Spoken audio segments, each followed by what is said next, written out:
Right, and we're live. Hello, everyone. Welcome to a book review of a fantastic book called What Do Men Want by a esteemed academic known as Nina Power, Dr. Nina Power.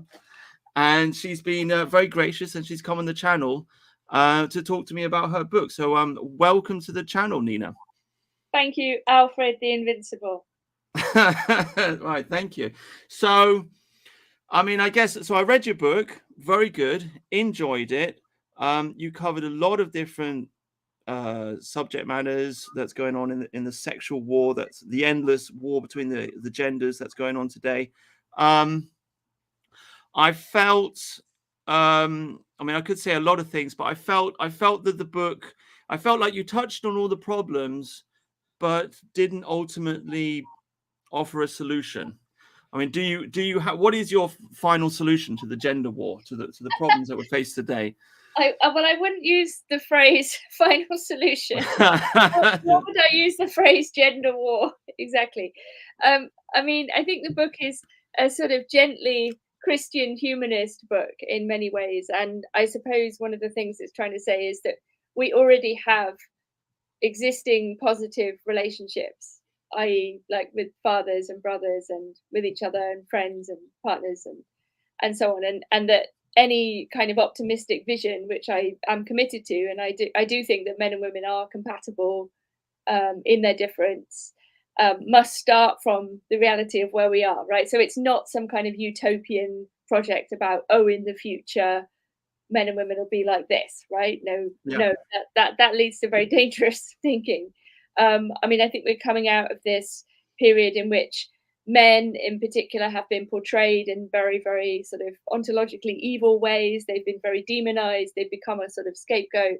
And people are seeking to divide men and women and sort of control them in that division and make them more atomized. So Yes. I suppose what I'm saying is, like, we need to start precisely with the positive dimensions of our existing relationships rather than buy into this narrative that there is this war, right? There might be a war, but it's not only a war, right? It's also kind of playful, it's also kind of interaction. There are relationships that are really happening. Yeah, no, I mean, when I said gender war, I was only kind of joking. I mean, I do well, I mean, it's the battle of the sexes, right? It's been Hmm. going on since the beginning of time. You're definitely correct that things are getting very, very toxic these days, and men are being specifically persecuted. It seems like we're being emasculated, and I think it's probably an agenda being pushed forward by various different globalist forces in order to just like beat us down and turn us into some kind of slave class, I suppose. Because generally speaking, women are much more agreeable and less aggressive and less likely to push back. So if you neuter the men, if you emasculate the men, if you cut their balls off and you persecute them and you like crush the patriarchy, so to speak, then giant international corporations can get away with just about whatever they want. Yeah, so I definitely think that part of what is going on is a uh, almost making sexless of both men and women, right? Like, so you end up with this kind of human material, which is sort of, not sexually differentiated. It's just like an economic unit, right? I Yeah. consumption and production, and everybody becomes fungible. And we can see this with relationships where it's like, oh, if you're tired of someone, you just pick another person, you forget about the old person. There's no loyalty or fidelity. Everyone is sort of being encouraged to see each other as a commodity. I mean, one of the things that maybe I could ask you about is um, why, like, who is sort of doing this. I mean, we can talk about kind of globalists. We can talk about this kind of economic pressures. It's certainly the case that work in the West has become much more feminized. We don't need as many men taking risks and doing the dangerous jobs, although the dangerous jobs are still being done by men. But there are sort of fewer of them. We've kind of exported all of our sort of manual labor to other parts of the world. We've had this whole discussion about conscription recently. It doesn't seem like there's much appetite for that. Um, No. Quite rightly, like, who would want to fight a war for this government who doesn't give a shit about its people? Oops, sorry, I Yeah, should swear. It doesn't like it. But that's okay. You're a doctor. You're allowed. no, but I mean, YouTube, the algorithm doesn't like it. Oh, Anyway, right. Okay. but Yeah. yeah, sorry, I'll try not to. But yes, I mean, so but one thing would be, well, why, why would men turn against other men, right? So if we're sort of at the end of patriarchy, we could say, look, feminism or a kind of fantasy or fake feminism is being used, if you like, to sort of um, plow a sort of force a narrative. Oh, the future is female. Men are bad. Yeah.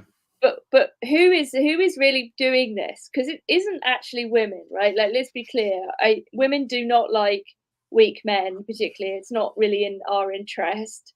Um, it seems to be coming from, I don't know, a vision of the world which is not actually held by most men or by most women, right? And I don't think that most men and most women benefit from these these processes, like, of emasculation, of making everybody sexually indifferent, and there are all these other kind of things going on, right? Like this elimination of the language of sexual difference.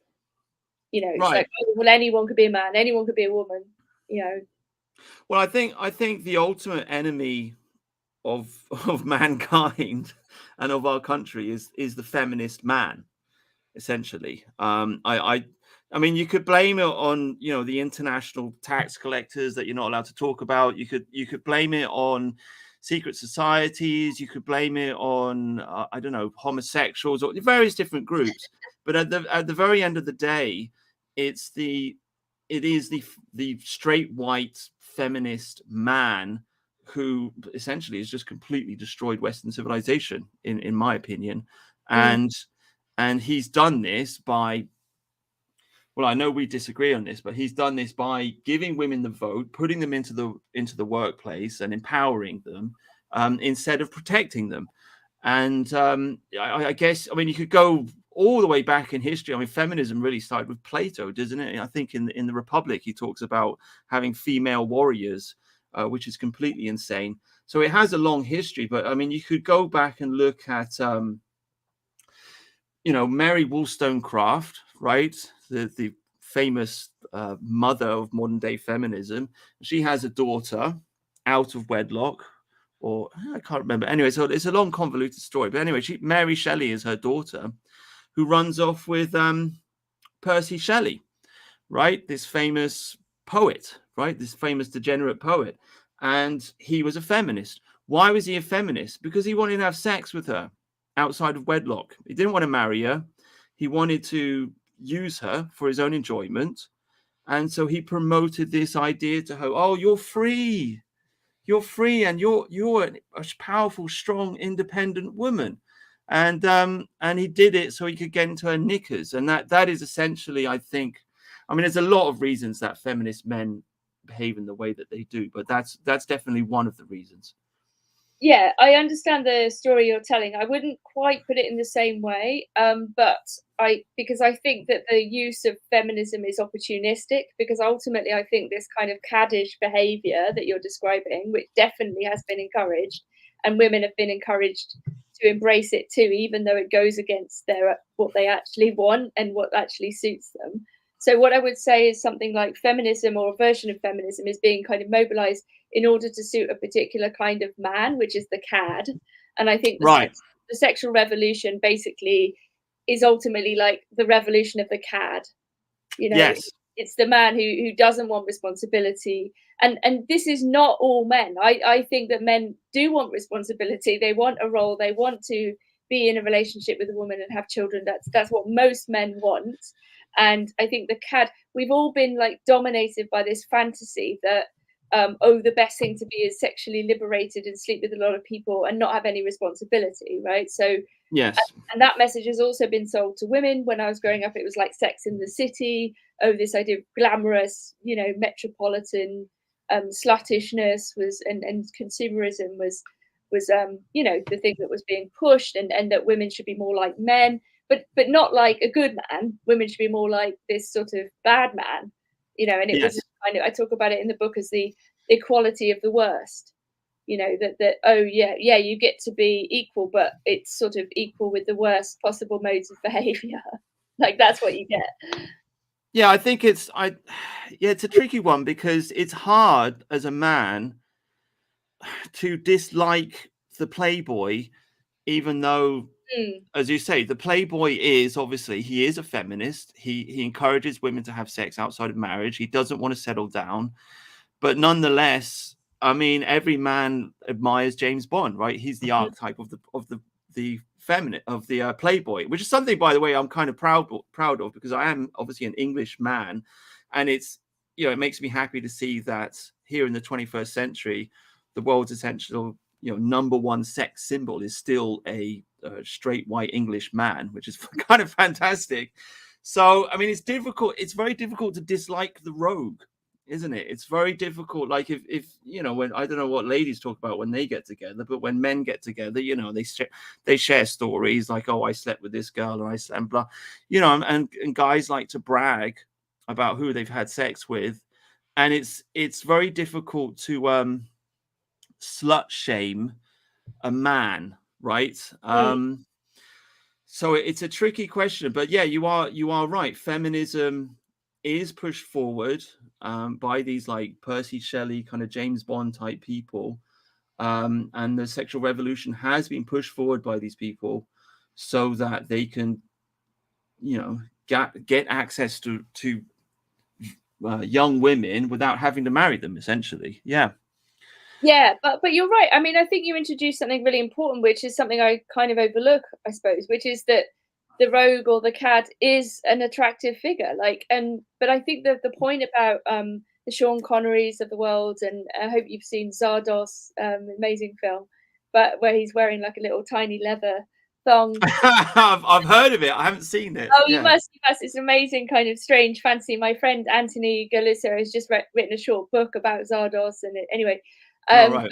he's amazing in this film. But you're right that these men are an object of fantasy. But I think the point is they should remain objects of fantasy and aspiration, not a real normative model. Do you know what I mean? Like Yeah. that I that think. they. Mm. No, sorry. Go on. Well, I mean, I think, it's always an option. I mean, Bronze Age Pervert talks about this, like the adventurer, like the gay pirate, like the person, the Yeah. man who is, and in a way, those sort of possibilities are maybe more restricted now because everything's been explored and, everyone's sort of in the longhouse and Yeah. however they would put it. But, there is something, of course, like you say, desirable about the rogue is something naughty and playful and delightful and, imagine being Right. that man, right? Yeah. Right. This is why I think I've nailed it. I have the ultimate solution to all of our problems, and this is why we need to empower fathers. Okay, Mhm. because like I say, you can slut shame women, which is very effective, but ultimately at the end of the day, if you've got these playboys going around the place, they're gonna fall for the playboys, right? That is what it is. You can try and slut shame the playboys, but they'll just be like, whatever, bro, and but where you can effectively shut down promiscuous behavior is with the fathers, because no father wants his daughter to be sleeping around. So I think that as far as like peer pressure is concerned, peer pressure should be placed on fathers, and people should be saying to these men, like, do you really want your daughter to be on OnlyFans? Do you really want your daughter to be on Tinder? Do you really want your daughter to have to be doing pornography or to have 4, 5, 6, 7, 8, 9, 10 boyfriends? Like, wouldn't you prefer your daughter to be married and to settle down? And in this way, the fathers could like put a peer pressure on the daughters to keep the daughters away from the bad boys. Do you see what I'm saying? And I think that's kind of traditionally how it used to work. Right. So one of the things that I talk about in the book is really valuing fathers, right? Because it's Yeah. very obvious that there is a crisis of patriarchy in the empirical sense, as well as maybe the structural sense and every other sense. Because what we have is a culture where there is a lot of absentee fathers, right? And we Yes. know that this has extraordinarily negative effects on both women and men, or boys and girls. In fact, especially boys, right? So all of the research points to the fact that fatherless boys are extremely disadvantaged, in multiple ways, right? And this plays out in terms of education, crime, and their own futures and so on, right? So I agree that one of the things that's really important is maybe to bring back forms of social shaming, and to make being a good father and being a good mother and being a good son and being a good daughter normative again, right? Yes. In the sense of saying, look, there are better and worse ways of doing these things. It's not just everything goes. And it's like, if you have a child, actually, you need to be there. You need to be a good father. You can't just run away and extend this CAD like behavior. And that there should be kind of social sanctions for, absconding and abnegating on your responsibility, right? So I agree with that. And part of what I wanted to say in the book was like, I have a good father, right? Like, I have a father who has been, strict where he's needed to be, kind where he's needed to be. He's always been there, Yeah.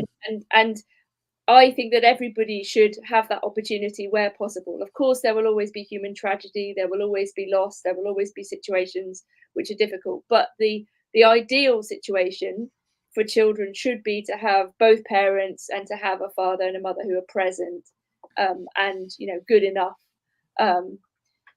Because it just causes way too many problems otherwise. Yeah, you need to empower the fathers. You need some kind of fathers movement. It's difficult for me to talk about it because I don't actually have any children, so it kind of makes me No, into a not right. massive hypocrite. No, But not at all. I but think we can all talk. We can all care about the society we live in. We can all care about the world.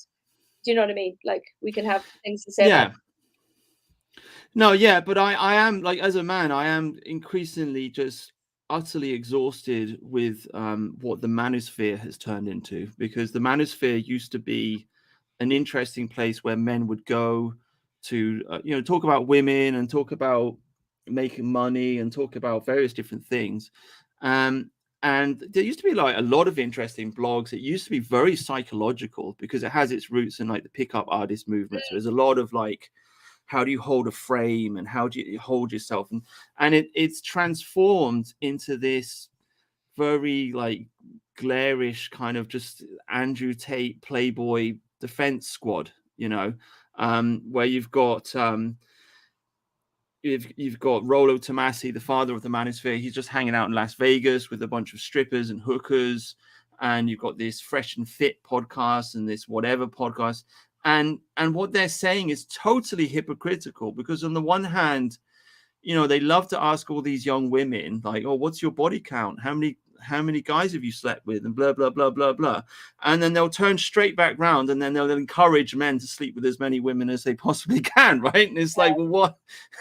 How the hell does that make sense? It's insane. And then when it comes to Andrew Tate is on video bragging about ripping off lonely men, in that he used to run this cam girl thing in Romania, and he used to get money out of people, and you'd have lonely men and they thought they were going to marry some Romanian girl, and they'd be giving the girl like thousands, tens of thousands of pounds, and Andrew Tate would just take all their money. And it's fraud. I mean, it is a crime what he's done, and he's admitted it on the internet, and he's bragging about it on the internet, like, I'm a hustler, I'm a bro, yeah, and it's like, excuse me, I thought the manosphere was supposed to defend men, and here you have this total asshole bragging about ripping off lonely men who are just like trying to get themselves a wife, and the whole of the manosphere just defends this guy. It's utterly absurd. So the manosphere is broken. It needs to be replaced by some kind of fathers movement, which encourages men to get married and have children. Basically, that's what. And those fathers need to be the role models. Something like, I don't know, like Conor McGregor. I mean, that's a man, isn't it? He's Absolutely. That's I agree with you. I mean, I think Andrew Tate, sort of that phenomena happened after I finished the book, so he's not in there. But I do talk about Jordan Peterson, and it's almost like you have Jordan Peterson as the good father, and Right.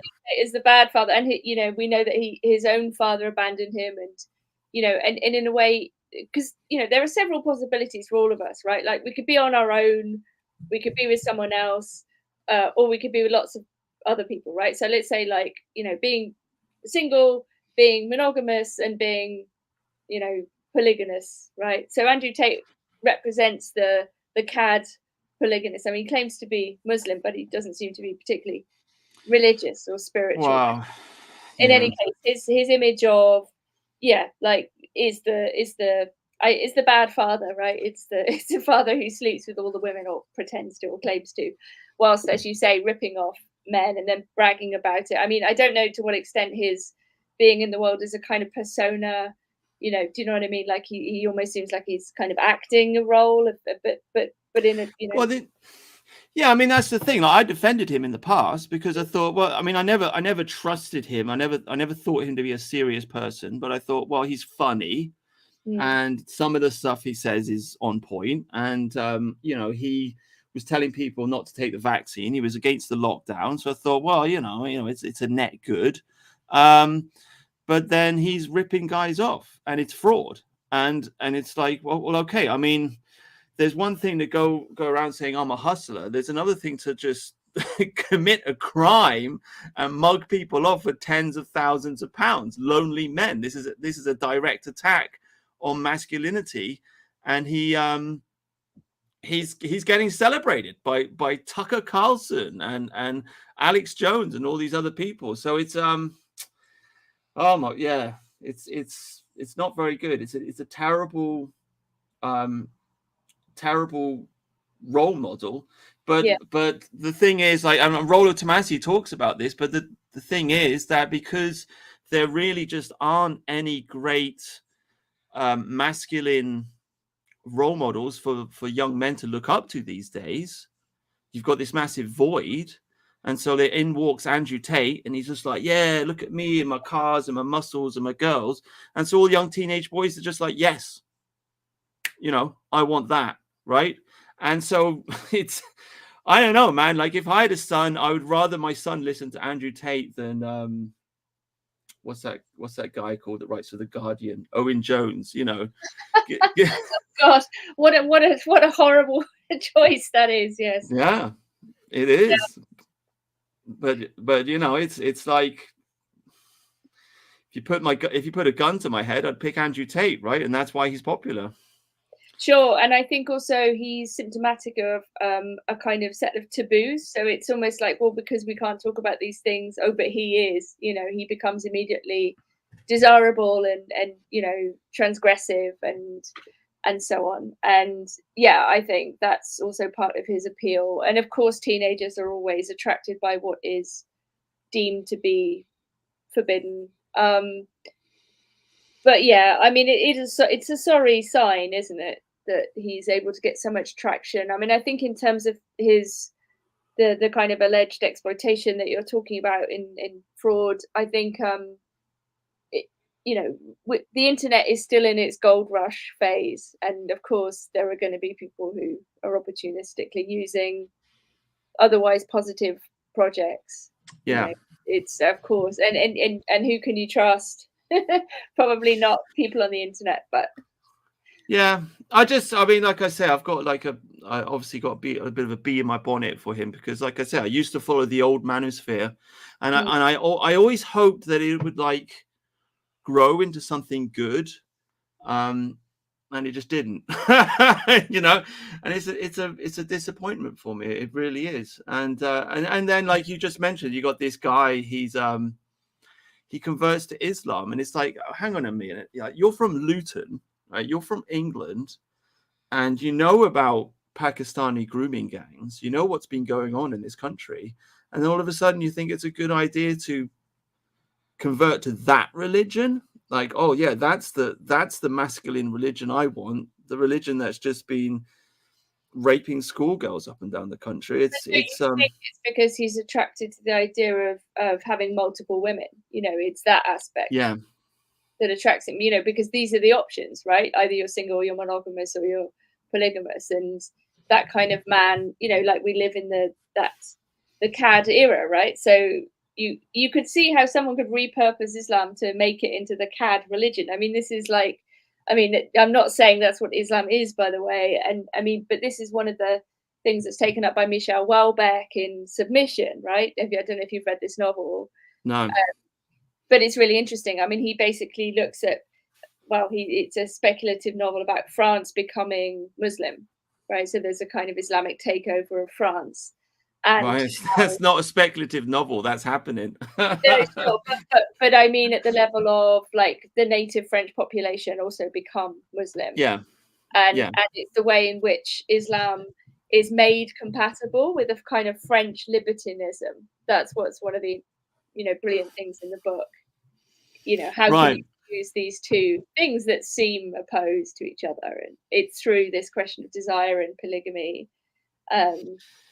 Right. Well, there was, I mean, I'm old enough to remember, like when I was growing up, I mean, I was really young, but we did have the Soviet Union. Mm-hmm. And then in my teenage years, we had the Gulf War and so on and so forth.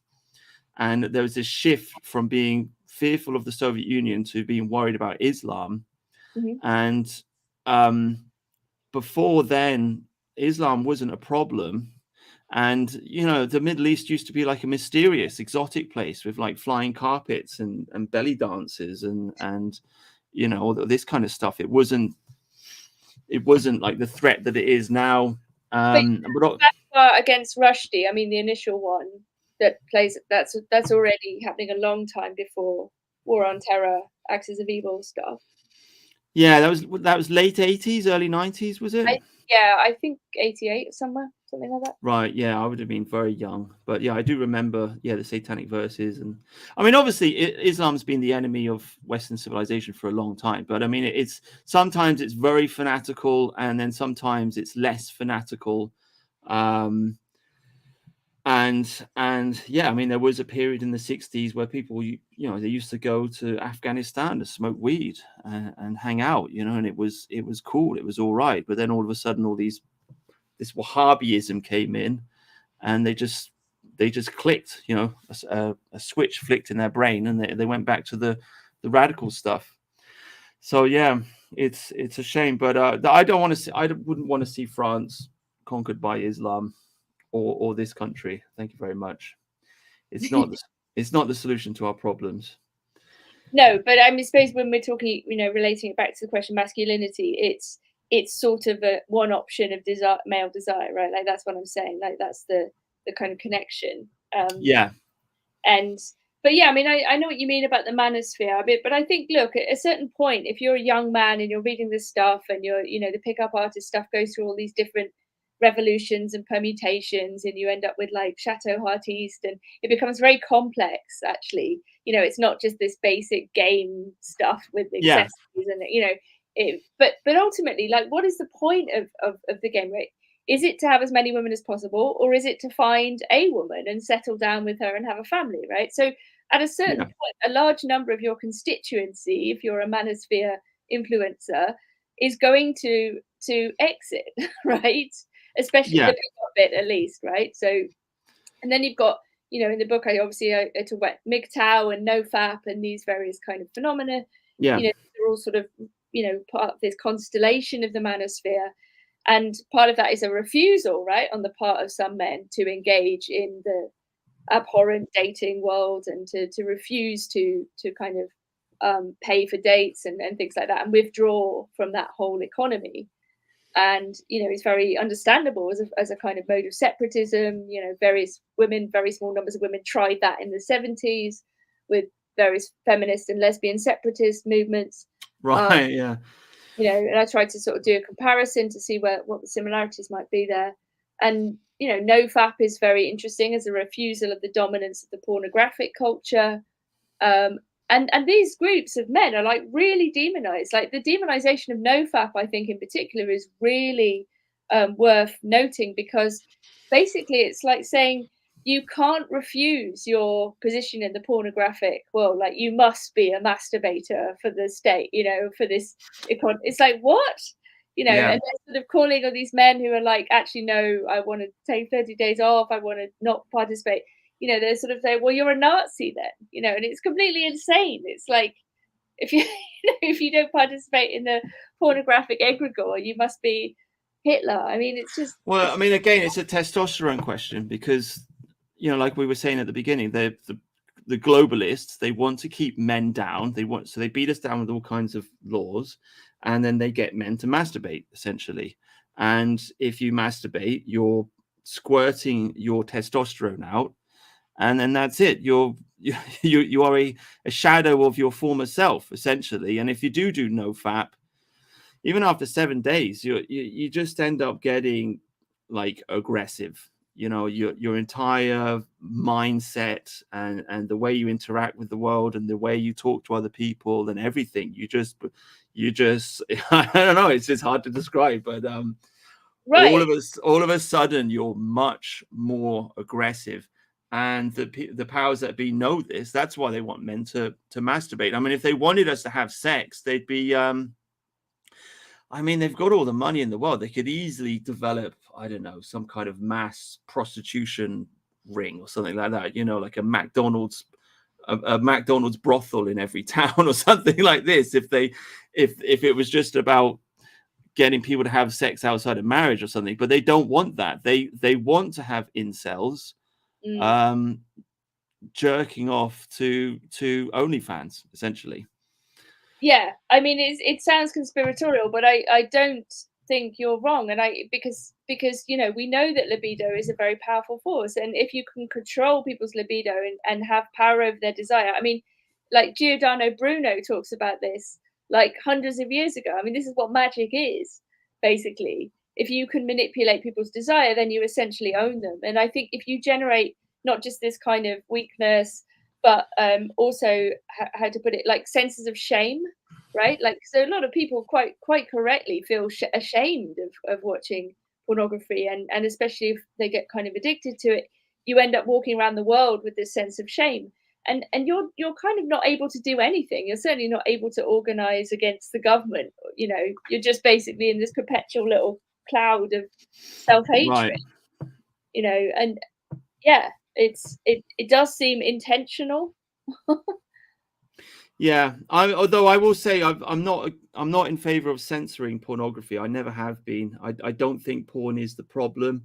I think porn is more like the symptom than the problem, because the fact is, if men had wives and girlfriends, they'd just have sex with them, right? And they wouldn't need um Well, I mean, a lot of married men do use pornography. It is a problem, but yeah, I don't understand it though. I mean, is that just because the wives don't give them sex? I mean, I mean, really, the problem there is the concept of marital rape, essentially, which is not something that was believed in Victorian times.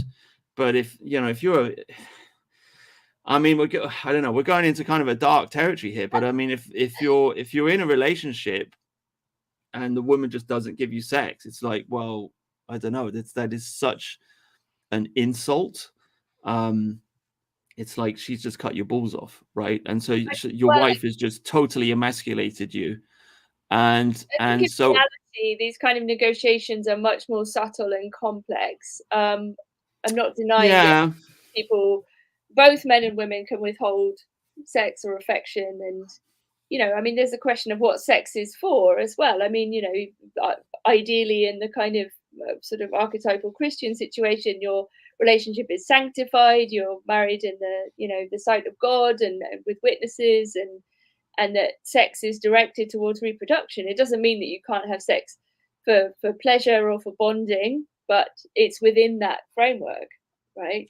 but I think in the old days, marriage was also understood to be a way of controlling and containing men's passion, and Exactly. it was understood that that's the wife's job, essentially. I mean, let's be honest, women get horny too, but But if you, it was understood that it is the wife's job to but sort the man out. men have a choice too, right? Men are not simply victims of their own animal instinct, and this is where like words like chastity and continence are quite important, right? So even if you're in a married situation, it doesn't mean that you're sort of, I don't know, at liberty to sort of demand sex whenever you want, right? Like men have I think you are. well, I disagree with you on this. I think men, but I think you know, to go back to the nofap thing, you know, men have a role to play in their own containing their own desire, you know, and controlling it. Like it's not very dignified to be simply, you know, this goes back actually to a pre-Christian model of virtue, which, you know, and freedom, which libertas, rather than the sort of stupid post-war freedom, you know, which is just a kind of hedonistic dissolution, but true freedom is basically being in control of your own desires. It's not being at the mercy of them. So you don't eat too much, you don't, you know, lust, you don't, do you know what I mean? Like that's what freedom is. Freedom is freedom from the bondage of your own desire. Okay, but I mean, no man wants to. If you want to be a monk, go to the monastery, right? If you want to have sex, get a wife. That's her job, and that's what she's there for. It's not, you know, it's not. I'm not saying you should be mean to her. I'm not suggesting. Obviously, you know, every husband should be affectionate to his wife and talk to her and etc. etc. But she should understand that that is her job, that is her function, and if I she think doesn't give the man what he wants, then he's gonna either cheat on her, or he's gonna go to a prostitute, or he's going to get into pornography. And once he started, you know, masturbating to pornography, now you're in a totally vicious cycle, because women, generally speaking, are totally disgusted by their husbands, you know, if they catch them like jacking off in the bathroom, because it's such a you know, humiliating thing for a man to do. It's like you've got a wife, but she won't have sex with you, so now you're hiding in the bathroom having a wank. It's like you've just it's it's such a defeat. Do you know what I right. mean? So I she's gonna end up hating you. She'll hate you for your weakness. I think ideally, right, it would be good if men and women are sort of sexually compatible or equal, you know, relatively equally matched, right?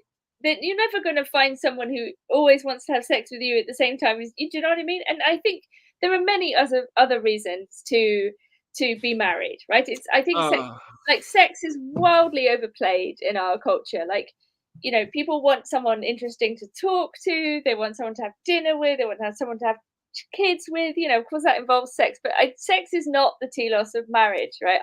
Well, it is. It 100%. It is the driving force of everything. That's what. Oh, That's what. no. This is the look. We're doing your book. Your book is called "What Do Men Want?" I'm telling you right now, men want sex. That's it. Okay, Job well, done.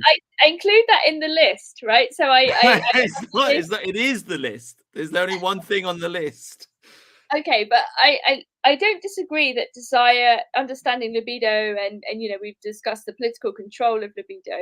Yeah. But I think but sex is not reducible to desire, and I think there are, especially when people get older. Like I'm probably older than you. I'm sure I am. Sex is Oh, not. probably not. I'm in my 40s. Yeah, me too. Oh, So, okay. but I think sex becomes less important the older you are, and I think you know, we live in this horribly dominant, you know, sex obsessed culture, and I think it's just I don't know how to put it. Like we are too conditioned to think that everything is about sex when a lot of the time it actually isn't. And I'm Right. not saying it's not important, but I do think Okay. that there are many other things going on in the choice of a long-term marriage partner. It's Yeah, not you're just sexual attraction. Yeah, you're 100% right. I mean, you need someone you can talk to and etc. etc. But at the end of the day, um, human beings need to recreate, right? You need children, and so, I mean, I know that Freud is the one that said, you know, everything's sex, and like Freud was a total maniac, sex pervert who thought people wanted to have sex with their mums and God knows what. So he's kind of like given the whole idea like a weird spin. But despite that, he was right. I mean, this is in the Bhagavad Gita. If you really want to get traditional, right? Krishna's talking to Arjuna. Mm. Krishna's like, you're trapped in the material universe. Arjuna's like, why? Krishna's like, lust. Okay, that's it. You're here to enjoy. You want to enjoy. And partly it's for sensual pleasure, and partly it's just for the creation of children. And we as biological organisms are totally driven to create children and to protect children and to raise the next generation. So everything we do is for sex. I disagree. I think this is highly reductive. It's not all we are. We're not only driven by this, and it doesn't manifest itself. Desire doesn't manifest itself only in sexual desire. This is one mode of relating and interacting. It's of course, at some basic level, but everything that's interesting about human beings, like, I don't know, creating a symphony, like writing the most beautiful music, creating cathedrals, right? You could say, look, this is sublimation, right? This is sublimated desire. But what results is something that goes beyond like animality, right? It creates an image of beauty, of aspiration, of something else, right? Something higher. So we're capable, all of us, of higher feeling, higher value, of alchemically transmuting our base desire into something else. This is what sublimation is. Okay, all right. Look, you're 100% right. I would say, all right, I'll reiterate, I'll reconstruct what I was saying. I would say there's two fundamental desires. One is the sexual, the other is for the truth, right? For God, right? Escape the material universe. Okay. But the thing is, even if you do follow a religion and a higher esoteric idea of heaven and this, that, and ideals and what have you, even if you do start to follow that transcendent path, religions will tell you to get married and have kids, unless you're in a very, very, very small minority that is capable of being a celibate monk, but for the vast majority of people, religions will tell you to control the sexual desire by getting married and having children. So it's still, I guess, I suppose what I'm saying is, if we're talking about the material realm, it's all about sex. If you want to transcend, then yeah, you step above it. But as far as this material world is concerned, that's it. That's what all the fighting and the killing and the building of things and the creating of money and all of it. It's an endless sexual war to create children for the next generation. Well, I mean, the question I'd put back to you then is, what on earth is going on? Because the global birth rates are collapsing. It's because the people that run the world are sterile and they want to kill us all. Basically, they want to depopulate. Right.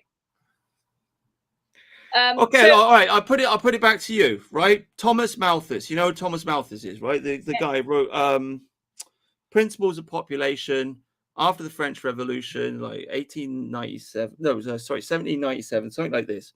Very famous book.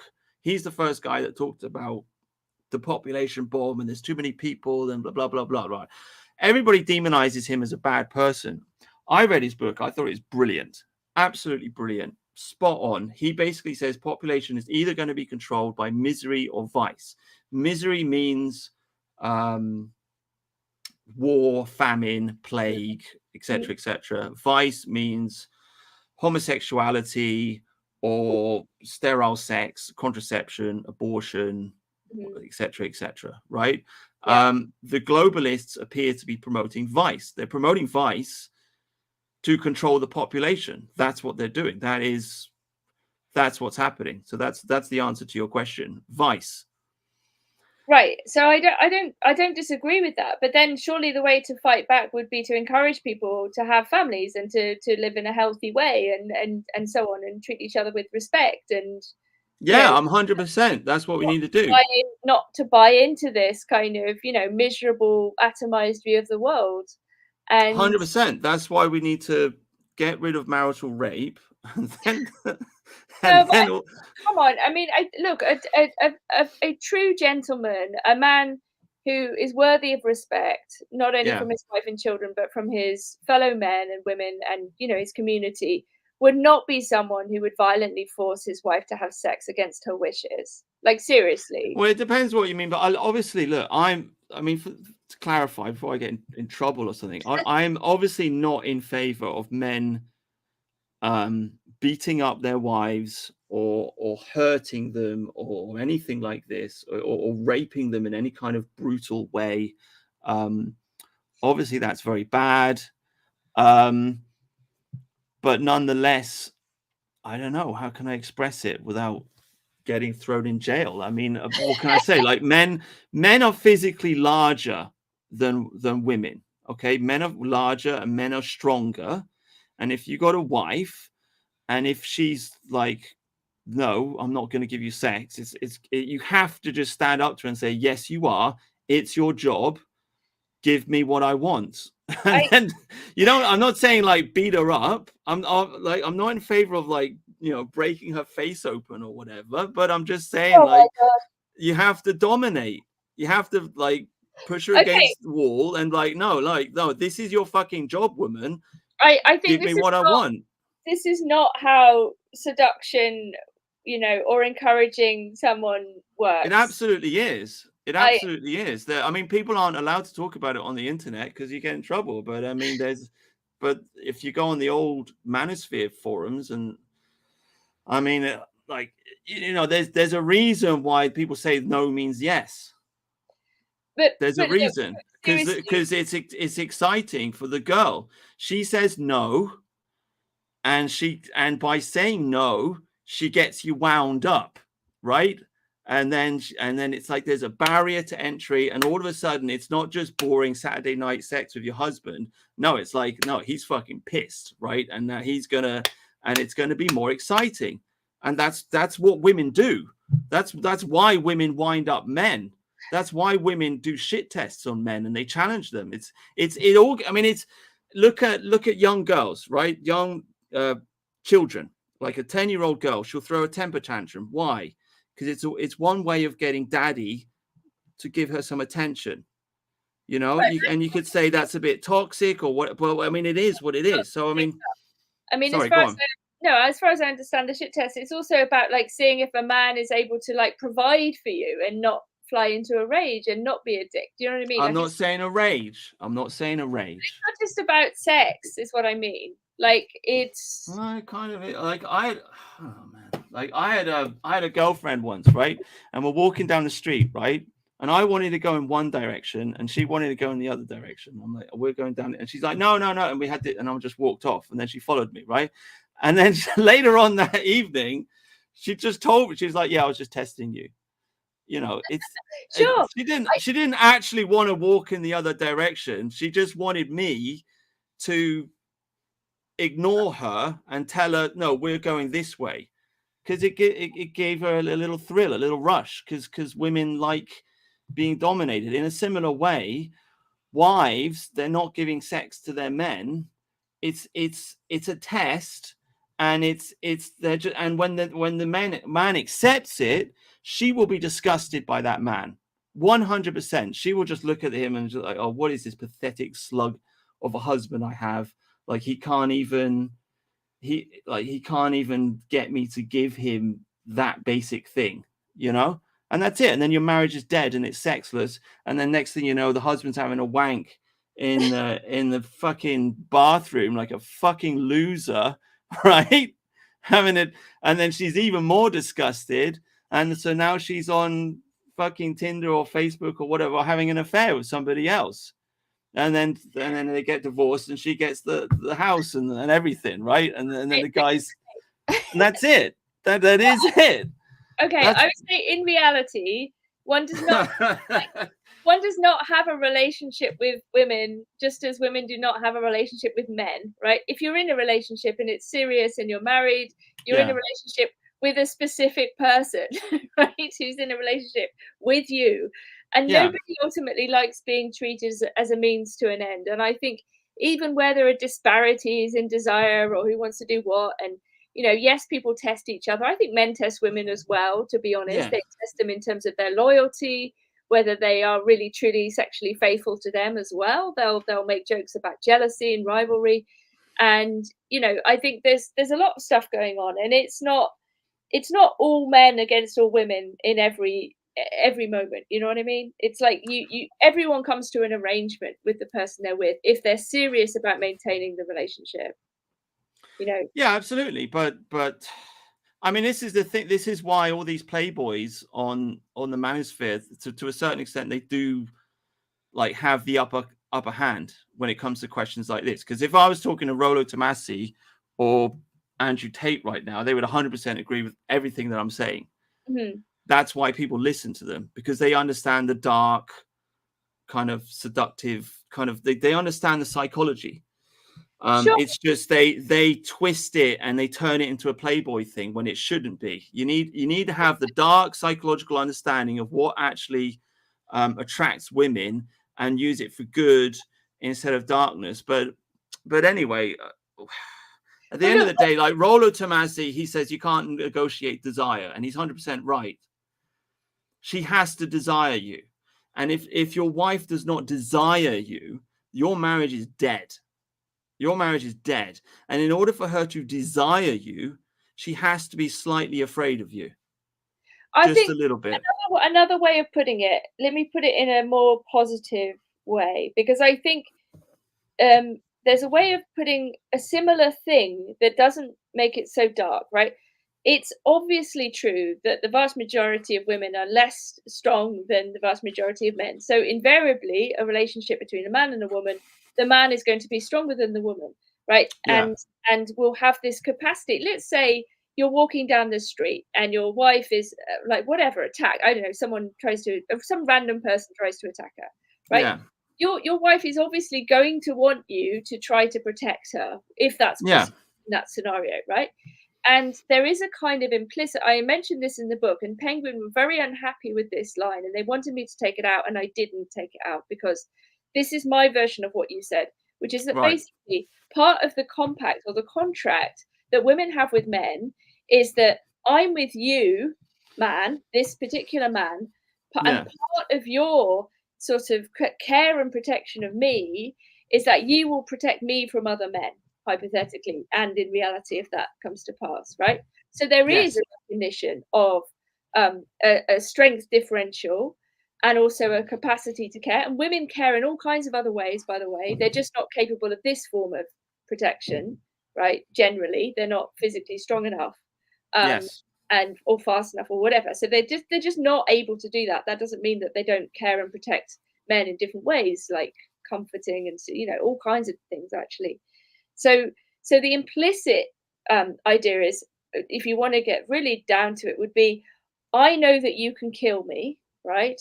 You're stronger than me. Okay, but we have an agreement, an arrangement, and I trust that you won't harm me. And part of that trust this is Sorry, right? Go on. Sorry. And well, just to finish, and that I think, of course, there is something frightening about that potentially. And this is the fear that some of the second wave recognize when they say that basically women suffer from Stockholm syndrome and that they're basically in love with their captors, to a very extreme way. But I think the reason why people might play around with this in a sexual way, for example, like, playing around with who's stronger than who and getting the man to like behave in a stronger way is precisely because of that reality, and if you make it kind of playful and sexy, you actually kind of cope with that actually very dark fact. Yeah, so just playfully dominate her. There you go. Right. Sure. This is the thing. You're spinning what I'm saying and turning it into it's dark. And I mean, I use the term marital rape because that's the legal term, right? I'm not actually saying you should like smash her face in with a brick, or obviously you should not beat your wife up. That's that level of violence.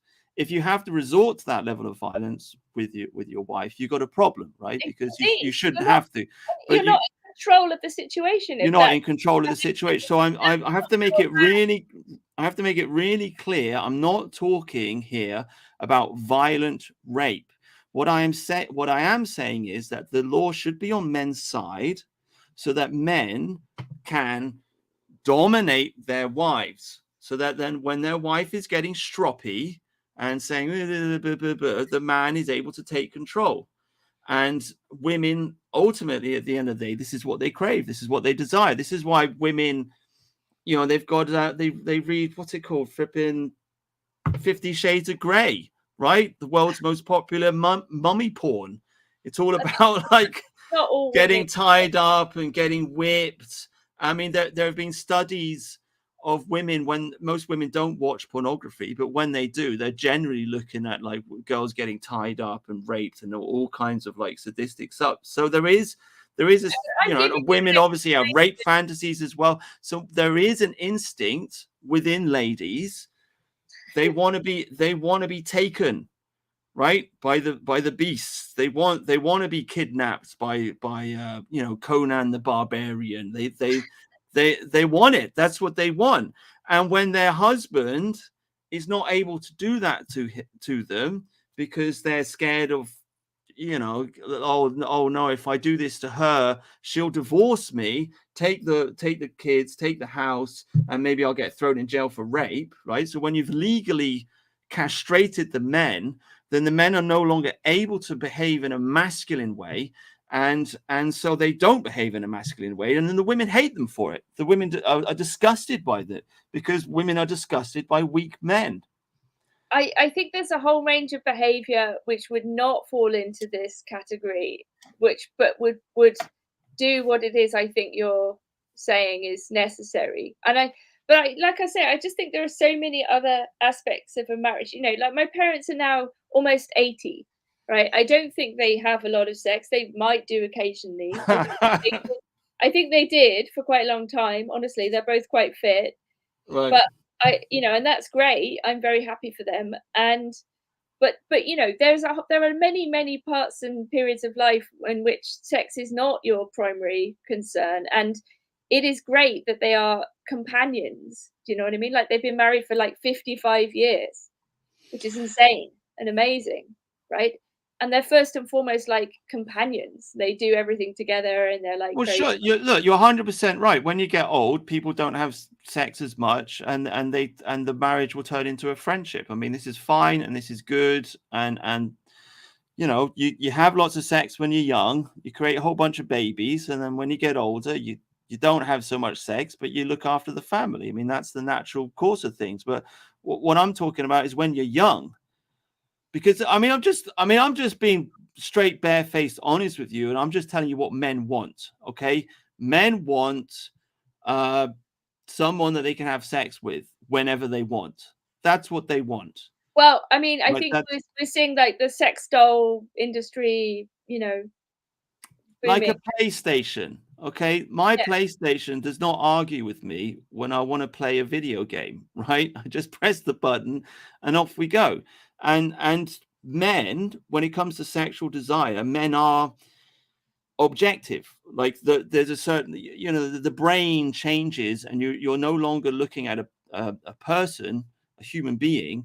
You're looking at an object in the same way you'd look at, I don't know, a hammer or a tool or whatever. I mean, that is But don't part you of what sexual desire is. Your like higher cognitive functions shut down, and now you're just looking at a pair of tits, right? And so you, you know, when a man is in that kind of state, if the thing that he's looking at is just rejecting him, he's gonna fucking hate her. That's it. He's gonna hate his wife for not giving him sex. I really don't think it's that straightforward. And I mean, we've already discussed the fact that like male desire, young men's desire is being like, you know, manipulated through pornography and so on. And Yeah. it Well, that's how we got onto this subject, man. We were talking about porn, and I said I wouldn't ban it, and you said, well, there's a lot of married men, they still look at porn, and this is the point I'm making. Like, why are married men looking at porn? Why are there so many unhappy marriages? well, I It's think there are a lot of because happy marriages too. It's just look, we're not going to hear about the people who are offline, like looking after their families, are we? That's the point. Like the internet is a repository of like broken people. well, it's not just that; it's in real life. Like I've worked in a lot of jobs, in a lot of factories, and I met a lot of divorced men who you know, they got mugged off by their wives. The guy I used to work with recently, he's a young guy in his 30s. His wife is in his 30s. She's not giving him any sex, right? And I'm like, because he was talking about some porn he was watching. I'm like, why are you watching porn? You got a wife. She says, well, she's not giving me any sex. And I'm like, well, maybe it's because you're jacking off the porn in the bathroom. And he says, well, you know, fucking bitch should suck my cock then, basically. And she's not doing it, right? So I mean, Well, this that's is not just the internet. This is not just the internet. This is my real life experience. sure, but I mean, you know, I sometimes it probably is the case that like a lack of sex in marriage is also a symptom of something else. You know what I mean? It's like it's not the lack of sex might be about something else. You know, like unhappiness about money or I don't know, Oh illness. yeah, it's also like, I mean, look, women want, all women are craving this prince, this powerful, dominant, masculine man. But at the same time that you want this, you've also essentially castrated every man in the country, right? From a But legal that seems perspective. counterproductive if that's really what women want. You know, why would they do this? Right. Well, because other forces are at play, and that, you know, they want to turn us against each other. But you know, I mean, maybe I should have opened with this, but my ultimate solution, which is why I got the picture in the background, I think we just need to go back to Victorian times. That's Okay, what I think. in what sense do you mean that? Well, I'm saying there's a massive, like I say, there's a gender war going on. Everybody's unhappy. I mean, we're talking about you've bought your book, and I think the solution to everything is literally just to go back to the last great age, right? The Belle Epoque, the late Victorian period, right? The period in which we completely conquered the entire world, and we were living in peace, and people dressed nicely, and people got married, and women were looked after, and it was still quite a sexually liberal culture because you had prostitution. It wasn't illegal, but the vast majority of women were respected and loved and looked after by their husbands, and they had children, and it was a very good society for marriages. And so, like, all the things I'm saying here, I mean, for anybody listening, it may sound like I'm some complete psychotic right-wing lunatic. I'm really not. I just want things to be like they were 150 years ago, because that worked.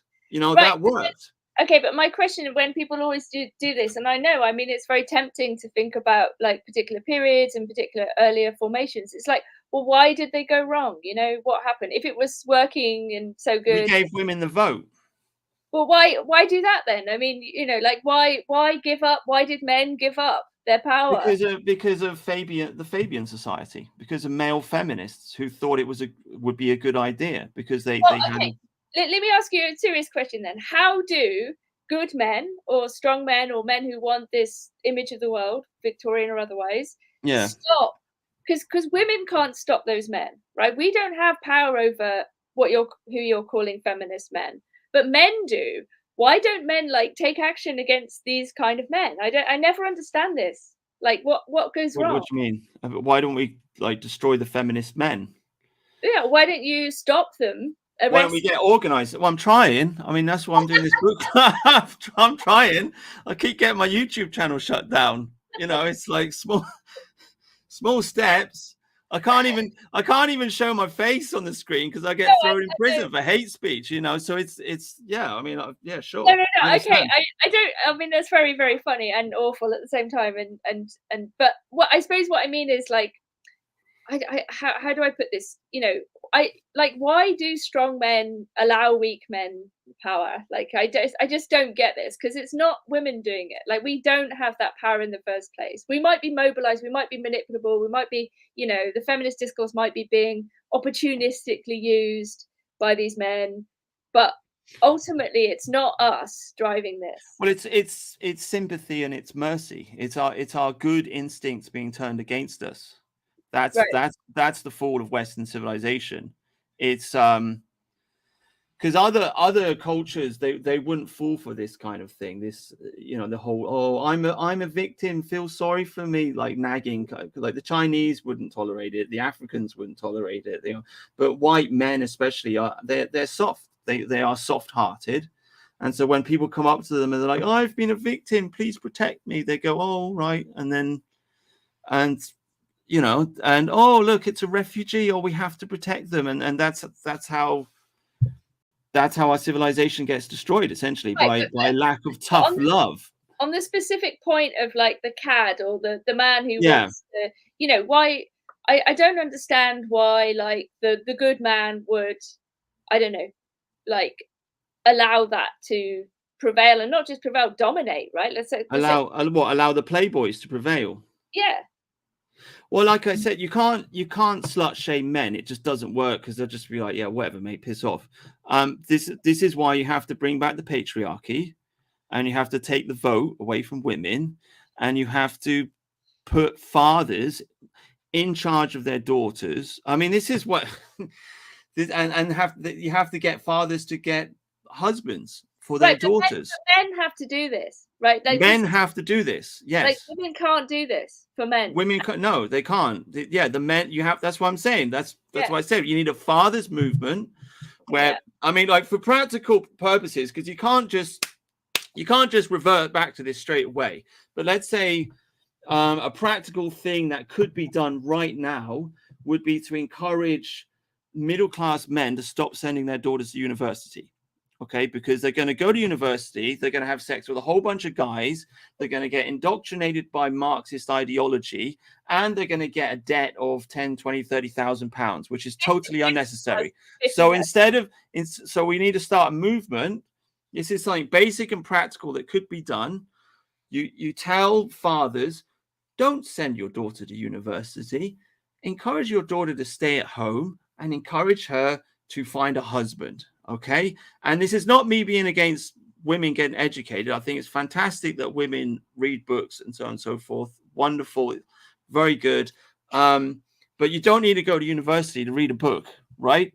So don't go to university. Stay at home with mum and dad. Mum and dad can protect you. You won't have to pay rent. All right. They'll stop you from getting raped by that dodgy guy or whatever, or getting you into mischief, because you can always go home and dad's there to protect you. And encourage your daughter to find a husband and to start a family, and make that fashionable for the middle classes.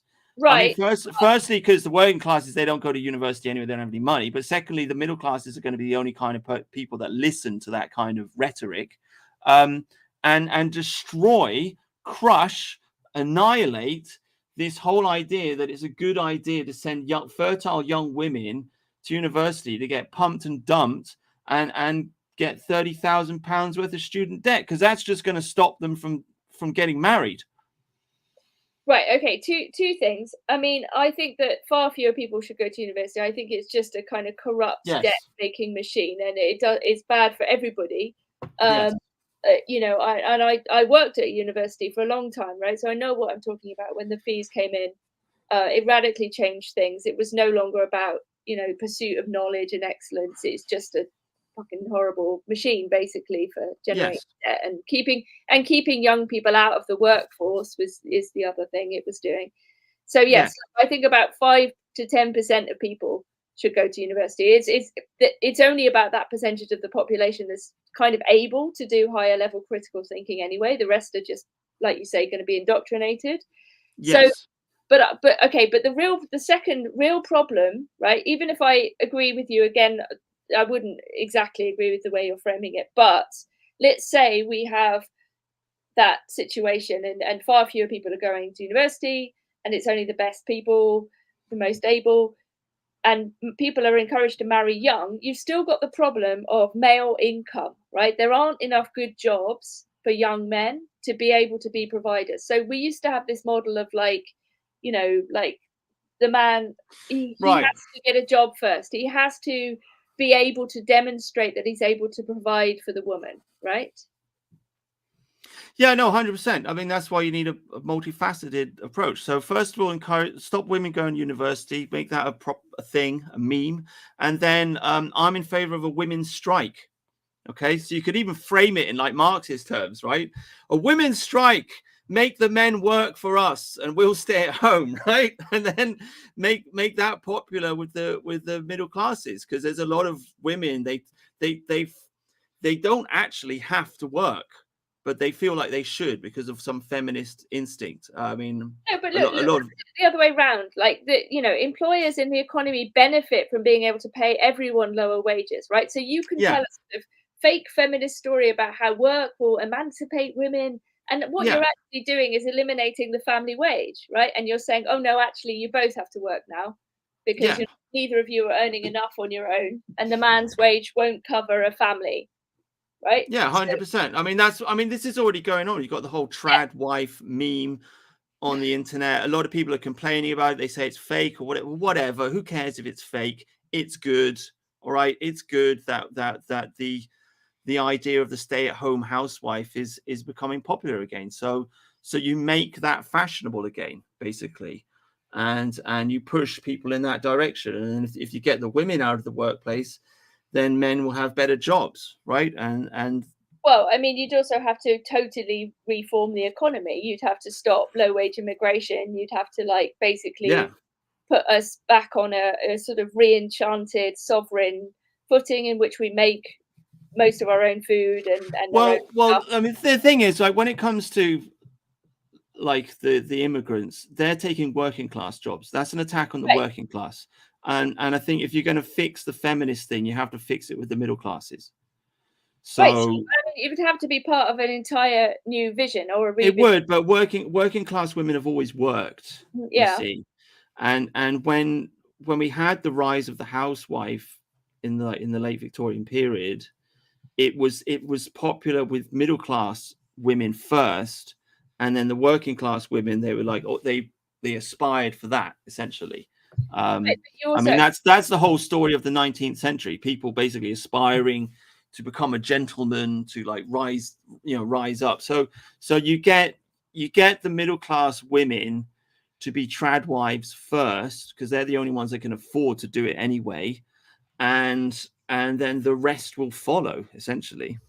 right, but then you also need to reconstruct almost like extended family networks, and it's very, very difficult to bring up children on your own without, this is very anomalous in human history, right? You'd have a whole village and network of people, you Yeah, look after children collectively, and we're a long way from that. Like we'd have to pull back from, what is now an extreme form of liberal atomized individualism, and the nuclear family. yeah, you need to shame the boomers like for being just utterly selfish They're basically. unshameable. Yeah, they're awful, they're so bad. I hate boomers almost as much as I hate women, I gotta say. I just, oh, Well, I some just, boomers are women too.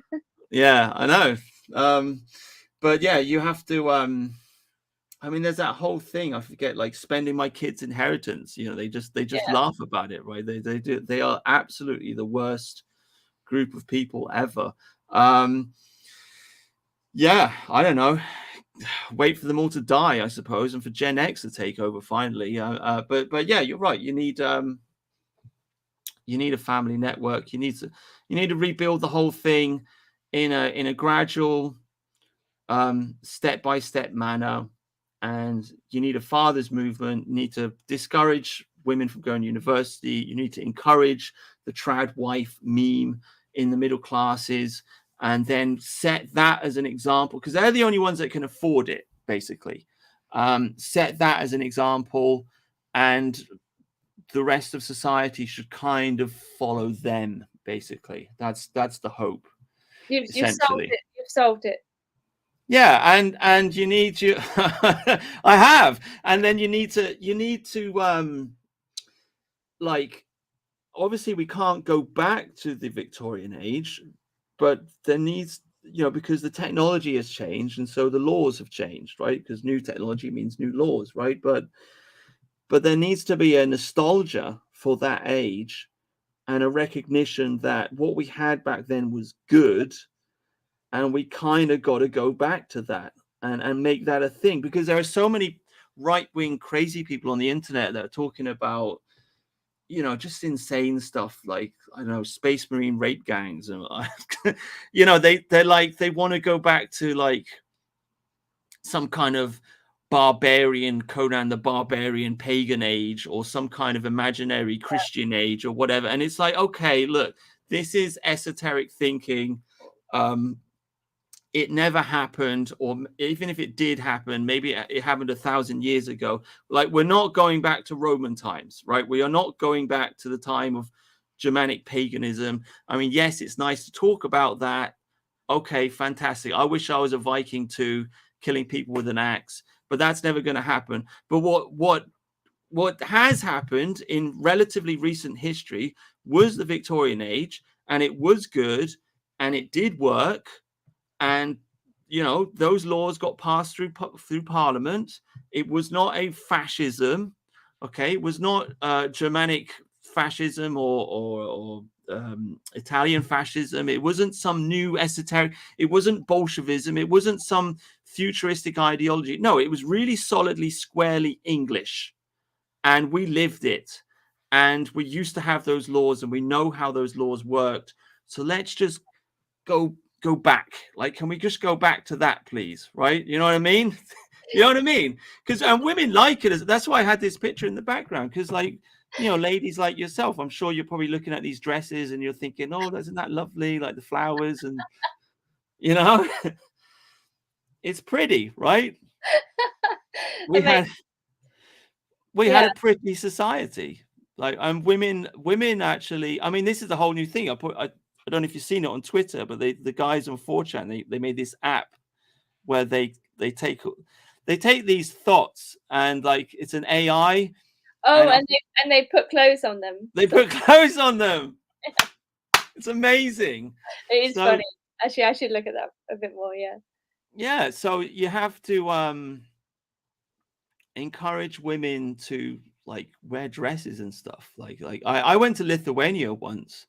And like the whole meme of Eastern European women, like I'm not even joking. Like, I walk around the street, I could not believe how beautiful they were, because they wore dresses, right? They just dressed nicely, not in a slutty way, but just in an elegant way. And it's like, oh my God, like why can't English women do this, right? So it actually, I mean, it seems like we have massive challenges, but generally speaking, women want to be beautiful. Women have a deep desire to be seen as being beautiful. So tell women, like, if you want to be beautiful, wear a dress. I will tell them. Like, do your Victorian housewife LARP, right? And that's it. And women will go, oh yeah, okay, and there you go. Civilization is saved. Amazing. All right. Okay. You got a bun in the. You got not a bun in the oven. You got a pasty in the oven, haven't you? Is it burnt? Yeah. No, but I have to finish cooking it. So I should go and finish my domestic duties and finish this shepherd's pie. There you go. Right. Good. Right. Well done. Thank you very much. I've very much enjoyed this. It was a pleasure talking to you. It was very fun, Alfred the Invincible. Thank you, Dr. Power. Thank you everybody in the chat for watching. Please do share the video, because I've lost all my subscribers. If anybody, sorry, just to end it, like, I'm starting this book club thing going now. So if anybody wants to read a book, read a classic, and come on the show and talk to me about it, just send me a message on Twitter, and we can just read books and talk about them. And in this way, we will save Western civilization, one book at a time, starting with Nina Power. There you go. No, that won't save it. You need to go, you need to go much harder and do. But you asked, but your book asked the fundamental question, which is, what do men want? And once you've answered that, you've solved everything. So there you go. Well, I didn't solve it, so you will have to solve it. Okay. All right. Well, thank you for coming on. No worries. It was fun. Okay. All right. Well, God bless. All right. Thank you very much. Right. Bye then. Bye.